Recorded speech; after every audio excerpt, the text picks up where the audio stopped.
आपका TikTok channel बना हुआ है या वैसे मजाक कर रहे हो आप? अस्सलामुअलैकुम, हमारा न्यू व्लॉग आज़म के साथ। अभी देखिए मुकम्मल वीडियो। ऐसे कौन वीडियो बन गई, डांस कर ऐसे कौन बैठे डांस करो। क्या कर रहा होता है वहाँ पे? अच्छा, इसकी जो टिकटॉक ये चलाता है ना, अच्छा देखो इसकी पहाड़ी पे ऐसे बैठा होता है। कभी देखो तो नशे की ऐसे खड़ा होता है। कौन? वसीम भाई? हाँ, वसीम भाई। वाह यार, क्या रोटियां लग रही है।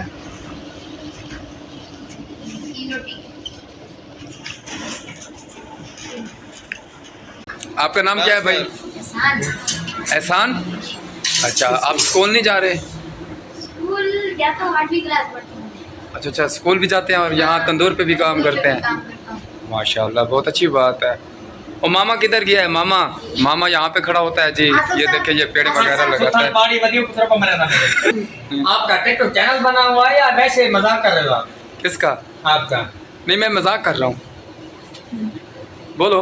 अच्छा, आप अपनी बताओ ना। यूट्यूब चैनल में जिस तरह बात करते हैं मैं आपको करके दिखाऊं? हाँ, करो ना। अभी नहीं करना। नाक नाक होगा।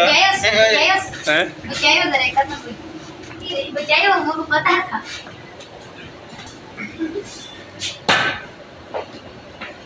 सलाम गाइस, वैसे ये कौन सा? गलत है, दोबारा। नहीं, ये उड़ने वाली आदत कब से है? अस्सलाम वालेकुम गाइस, कैसे हो? मैं ठीक। नहीं, वो दूसरी लड़की की। चलो जी, ये हमारा बड़ा भाई है, बड़ा मेहनत है। मेहनत कर। मैं दोबारा आऊंगा आपसे पूछूंगा, ठीक है? क्योंकि वो थोड़ी जबान है ना, वो थोड़ी आगे पीछे होगी। अस्सलाम वालेकुम भाईजान, ये हमारा बड़ा भाई है, बड़ा मेहनती है, सारा दिन होटल पे बैठ ये माइक साथ करो, माइक को माइक साथ लगाओ। अब बोलो। बड़ी मेहनत करता है, बहुत ज्यादा मेहनत करता है। अल्लाह